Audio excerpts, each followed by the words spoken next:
I want to show you how I've been walking her on a leash. I've been making sure that her head, okay, is right next to my leg, okay. And so, okay. If she lags behind, I coax her to catch up like that. And if she goes ahead of me, I just do just a slight, okay, come on, a slight little prompt like that. She's wearing this tiny prong collar, okay. And it's just so that it's easy for you to handle. It's way easier for you to handle her in the beginning, especially if you use this simple little prong collar. You can see it's not causing your pain. It's used, it always should be used in a very gentle way. So if I'm going to turn and go the other way, I'm just going to do a little prompt like that. You barely saw me doing it. Okay, come on. And turn left.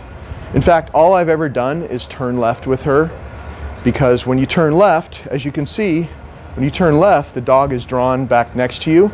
If you're turning right, you're going to end up having to drag her, and that's not good. Anytime there's leash tension, she's going to get stressed. Her big problem was extreme stress and anxiety. There's nothing like a tight leash, like doing this all the time, letting her pull, any of that kind of stuff to cause a dog to have a relapse and go back to the way they were before, being all stressed out. So you want to make sure that you always handle the leash the way you see me doing it in these videos.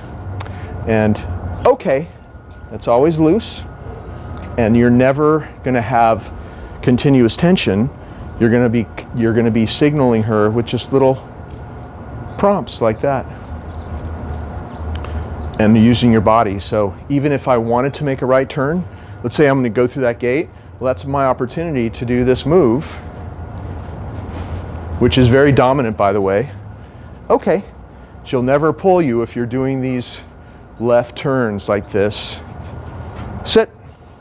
And right there I got to do 2 left turns, and we might as well do this gait exercise right now since you're filming it. And I always step out first and step back. She gets a little reward. Good. Then we have 2 gaits here. Okay, so we're going to go in here and have her sit. Camera person, you could probably come a little bit closer. Have her sit.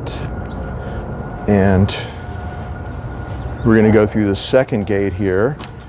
And notice how I'm not restraining her. She's really choosing to sit there. This is a tough one for her, because she would always lurch forward when this big gate opened. But she knows now to stay in a sit stay while I step out. This is extra hard for her, and she might make a mistake like that. So what I would suggest is doing a little reset, do-over circle like this, and gently but firmly put her back. All I said was no, and insist that she do this the right way, because she knows how to do it. We just have some distractions passing by. There's a man in a wheelchair there. That's something we don't see a lot, and she sees him. So it's a little bit harder for her, but she waited till I came back next to her. And then you say, okay, and you make sure that you reinforce her walking slowly through this boundary. And I know when she first came here, she would always pull and rush, and there would be a tight leash and a lot of stress. But now if you just reinforce this new way of going through boundaries, and this holds for front doors as well, and any boundary, curbs even, and gateways, it really helps her stay calm, because it takes a lot of focus to do what you just saw her do. So if you keep practicing that, it'll help her get calmer and calmer. And keep that leash loose. Okay.